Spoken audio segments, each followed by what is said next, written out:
Hey everyone, if you are on this page, you have some missing revisions from session 1 and session 2. And I'd like to give you an opportunity to potentially make those up. So I thought a video would be a nice way to chat through that. First of all, and most importantly, I need you, in order for any of this to be meaningful, to complete what is required in session 3 in terms of the 3 revisions. And one of the main reasons why people have been not earning the credit for completing revisions is because we're just overlooking some of the specific instructions. If you are on the reply and revise instructions page, it says that you need to go to your original discussion post where you shared your link to article and your, title, image, your summary, your shortened bio, and you need to add 3 headers, revision number 1, number 2, and number 3. Under each, I'm just reading from the instructions, write a short blurb or update or mini paragraph, not a single sentence, something with some detail, about what revisions you've been making, why you made them, how they're working out for you, and what you still want to accomplish in future revisions, guiding the reader to know what they might focus on as they complete your replies. So you might say, Amber left me some comments about my thesis or about the way I'm doing SIP format or about some organization stuff or some potential comment or content that I could add, and I worked on that. Or I just had a feeling that my phrasing was kind of underdeveloped in this section, or I added this, or somebody said I should do this. And basically, instead of me micromanaging, did you actually do the revisions? I'm just taking you at your word. If you say you did them and you speak about it with enough detail, I will give you credit for that. So that's what you've been missing out on, and it would be pointless for you to do any makeup work for session 1 or session 2 if you don't then go on to actually do the required pieces for session 3. So make sure you do that. They are due next Thursday, and then the following Tuesday and Sunday, and all of that is in the session 3 reply and revise discussion board, all those deadlines.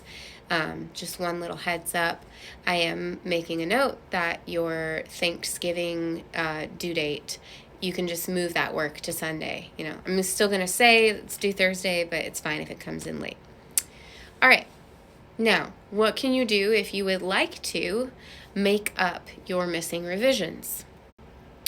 While the revision updates that you'll be completing for session 3 are kind of a free-for-all in terms of revising whatever you feel inspired to revise at the time, I'd like you to do some really focused revision from a menu of options in order to earn credit for missing ones.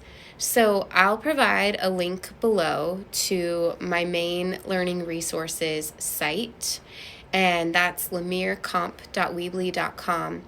And that presents all of the resources I've been linking to throughout the quarter, like essay writing support, pi paragraphs, writing claims, using academic voice, the comma rules, the rhetorical situation, SIP format, MLA citations, summarizing, and page design. And then what I want you to do is look back at that, or think back right now, because I'm going to post this in the discussion in the space below. Think back to the revision updates instructions in general, and I'm reframing these prompt questions to say, what did the resource that you chose to look at, let's say 5 comma rules, what did that resource inspire you to do in terms of revision? Like, I reviewed this resource, and since it talked a lot about this, I thought perhaps I should look at my own writing through that lens. So I did. And I made some changes in this paragraph and that paragraph and that paragraph. And then how are they working out for you? I can see that this made a difference, or I'm not entirely sure how big of a difference this made. Is there anything that you still need to, or want to know or understand about that specific resource or skill?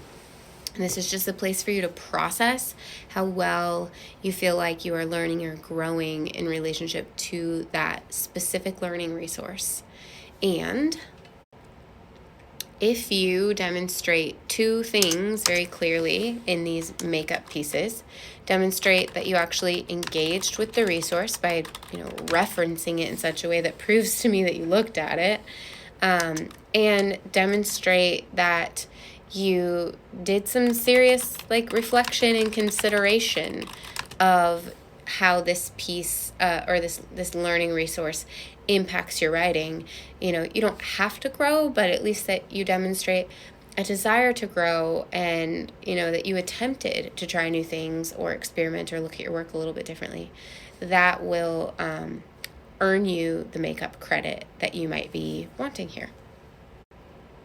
If you are going to be taking me up on this offer, I'm fine with you applying it to any of your compositions thus far. So if you feel like reading through a resource makes you think back to the first composition you did, or even the second if you're doing 3, then feel free to apply it wherever. I just want you to grow as writers. And if you can prove and demonstrate that, it doesn't matter which piece of writing that you do this work for. So a due date for this is going to be Sunday the 27th. And that is lining up with your session 3 revision number, is it revision number 1? No, sorry, it's going to be Tuesday night. Your session 3 revision number 2. Yep, that's right. So if you guys have any questions, let me know. But I'm going to put all this in Canvas for you to access, and I hope you'll take care of it, on your own. And I will be sending out some emails just to let everybody know that this is available to them if interested. But after those deadlines close, we are too close to the end of the quarter for me to be able to do anything more. So really, if you're going to take advantage of it, make the space and take advantage of it now. And I hope that some of you will, as many of you as can, will take me up on this and, learn a little bit more and grow a little bit more in the remaining weeks of the quarter.